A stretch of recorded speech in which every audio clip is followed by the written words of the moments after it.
Hey everybody, it's your old pal Robert from ThrillRide.com. How you doing? So I'm taking a stroll through my neighborhood, which is something I've been doing a lot over the last few months. Getting up in the morning, taking a walk, and then doing another one in the evening, and it has done my physical and mental health a world of good. Really great. But one of the other major benefits of doing these morning walks is, again, rediscovering my neighborhood and really appreciating all the beautiful trees that line the streets here. But the street lights really caught my attention for some reason, and I am loving these to death. There are so many things I engage with on a day-to-day basis, and you just kind of really don't stop and look at things all the time. And yeah, stopping and looking at these street lamps has really been a pleasure. So I'm not going to go into a lot of detail on the history of street lighting in Los Angeles, but it's a pretty cool story. And I found a great website with lots of material, photographs and illustrations, and I'll put a link to that in the description.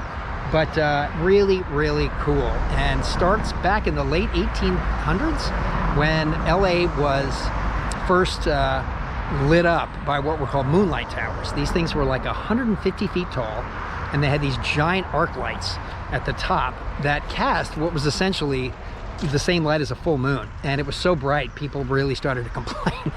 So eventually they went to gas lighting and then to incandescent bulbs.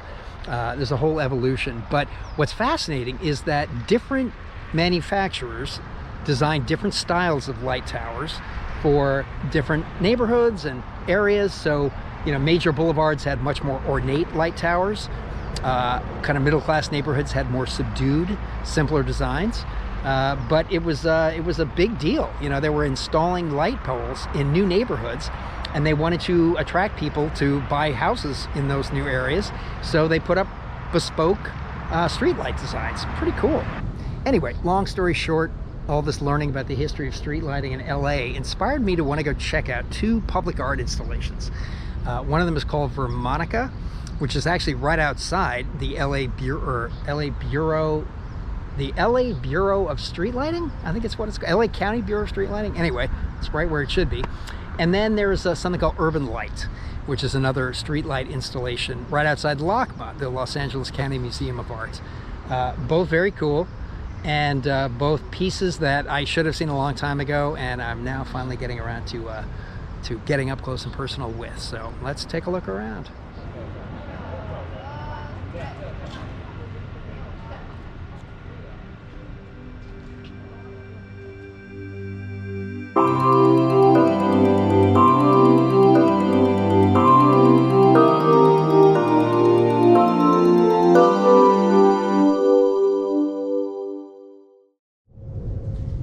And here is one of these beautiful street lamps. Look at that. It's got the basic kind of fluted Greek column, and learned after the fact that that shape for the kind of the container for the bulb itself is acorn inspired.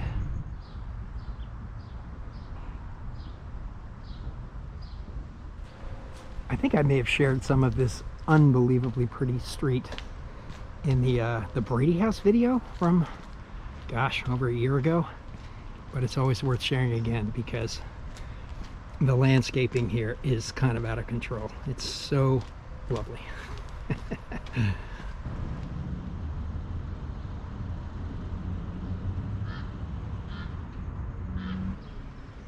I think it was one morning, and it was still pretty gray out, and the lights were still on. The lights hadn't actually turned off yet.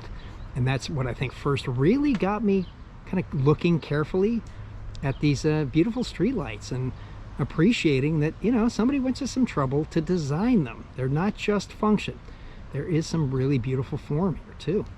See, we have one of these modern street lights here, and I'm sorry, this does not have nearly the same amount of style.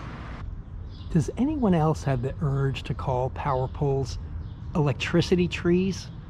I mean, they're made of wood and they deliver electricity. Electricity trees? Just me then. Okay.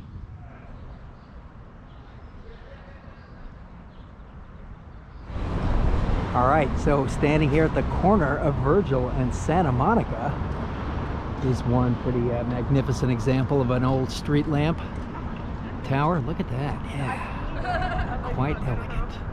So this public art piece, Vermonica, is right outside the Bureau of Public Street Lighting for Los Angeles. Rather appropriate. And here's this pretty cool looking kind of mid-century building. All those breeze bricks out front, and there are a few street lamp examples right out in front of this building. Neat. It really is so easy to take for granted some of the utilitarian things that we encounter in our life every day, but there's a lot of artistry behind some of it, and it's nice to stop and appreciate once in a while.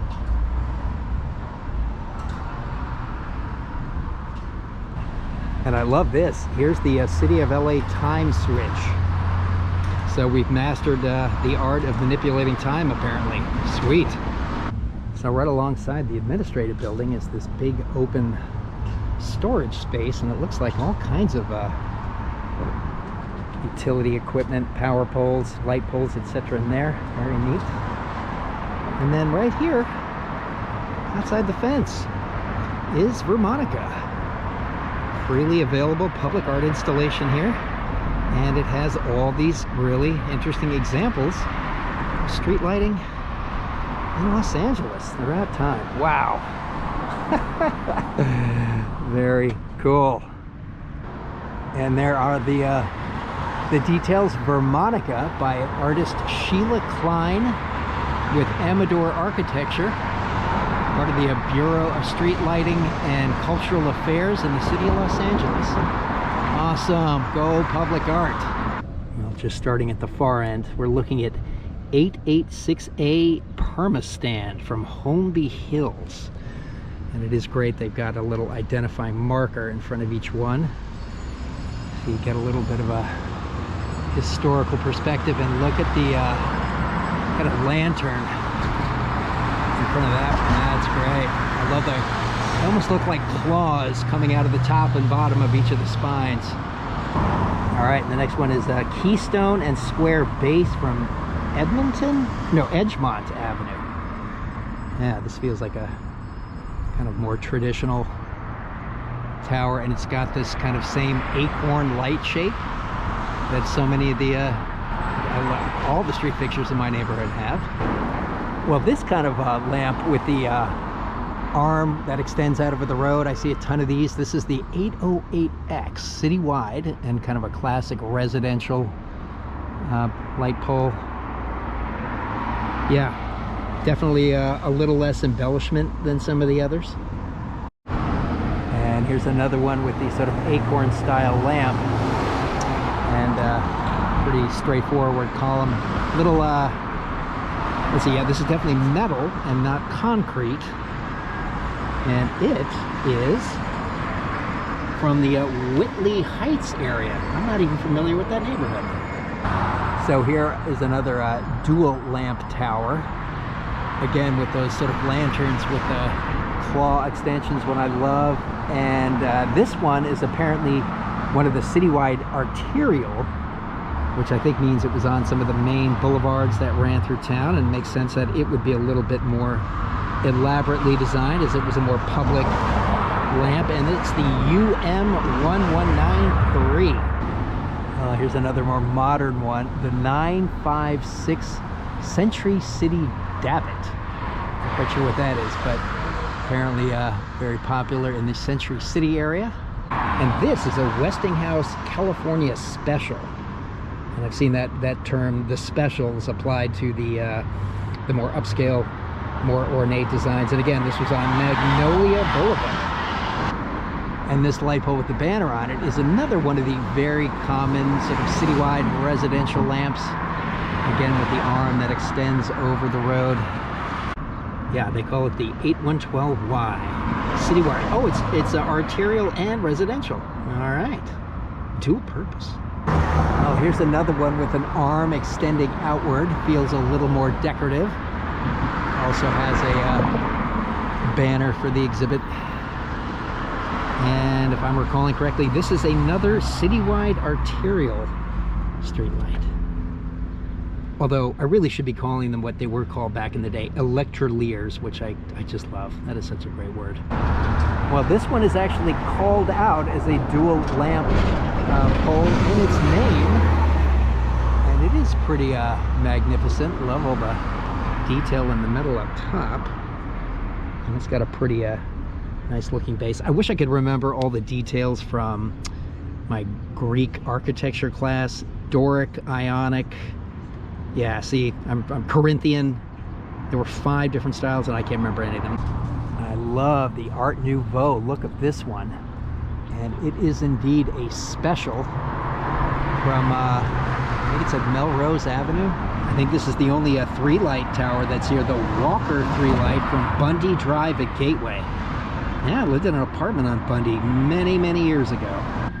Yeah, here's still another one that we lost the identifying plaque for, but it's got a very elegant, gently sort of fluted base and a really tall, thin tower.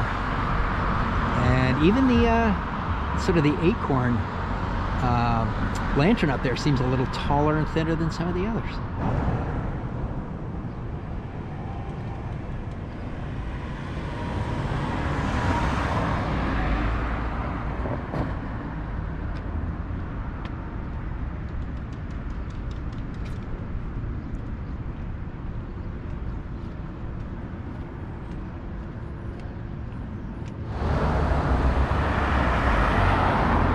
This wasn't the original location for this installation, and I can't remember where it resided, but I'm so glad they didn't just tear it down when it was moved and they put it here.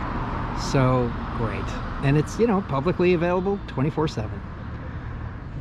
Well, back in one of my favorite parts of the city, this little stretch of museums on Wilshire Boulevard, the Miracle Mile. We got LACMA, the Broad, the Peterson, the Academy Museum, and here it is, right out in front of LACMA, Urban Lights. And I've driven past this innumerable times and never actually spent the time walking through and experiencing this installation. So great.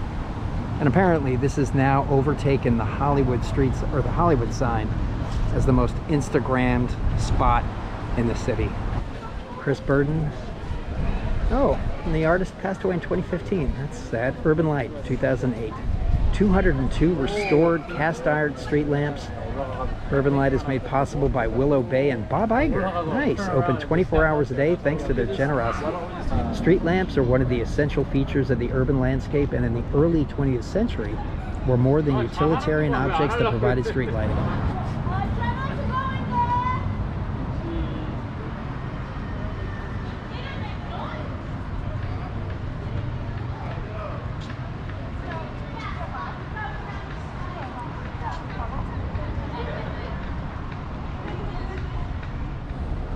I love really large-scale public art that you can, you know, interact with.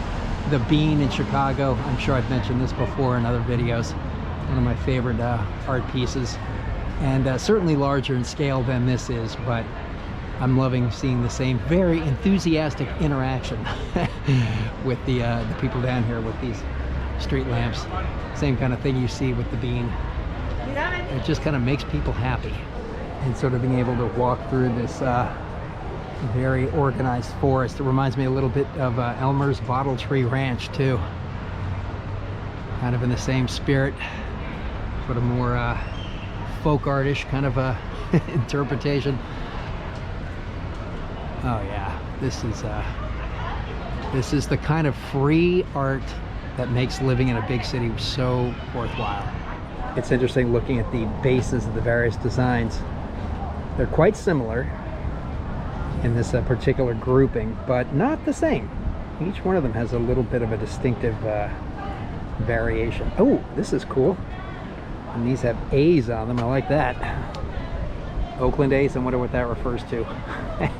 Or maybe A for Angeles. Like, look at the tiny little details, those kind of wings coming off the side. Completely unnecessary to the function of the lamp, but was added for aesthetics.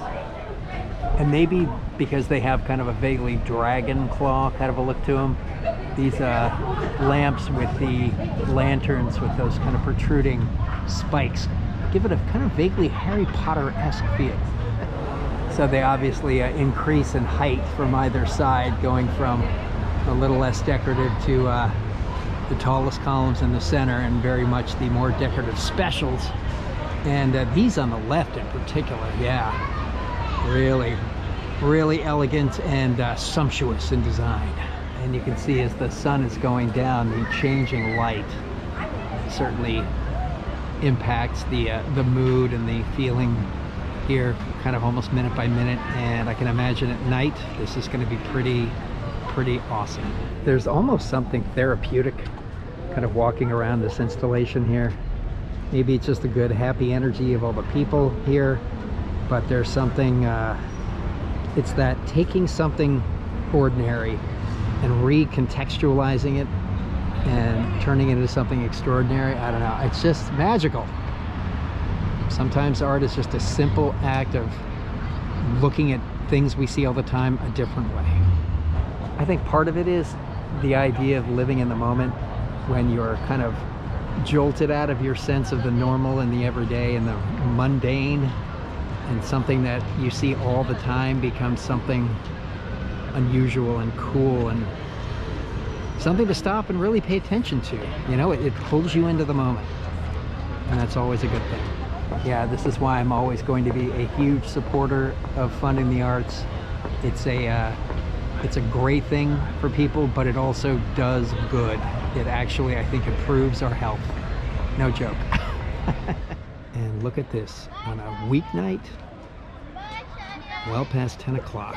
There's still a very healthy crowd out here. People of all ages soaking up this beautiful sight. Look at that. Wow.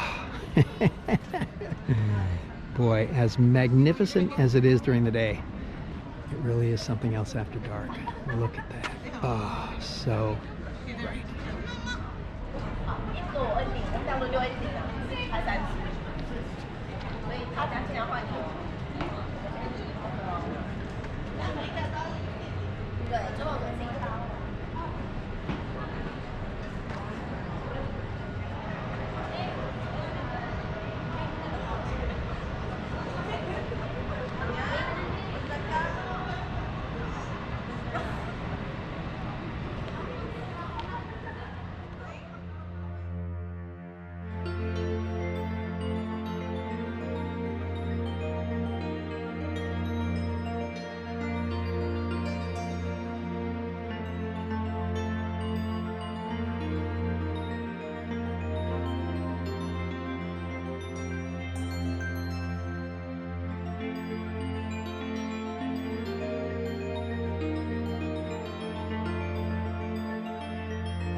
right, I think that is going to bring this one to a close. So, as always, thank you so much for coming along. And I can only recommend that if you're in Los Angeles after dark and you're anywhere near LACMA, you want to come by and check this out. It's it's a one-of-a-kind thing to see. Really, really terrific. So take care, and we will catch you in the next one.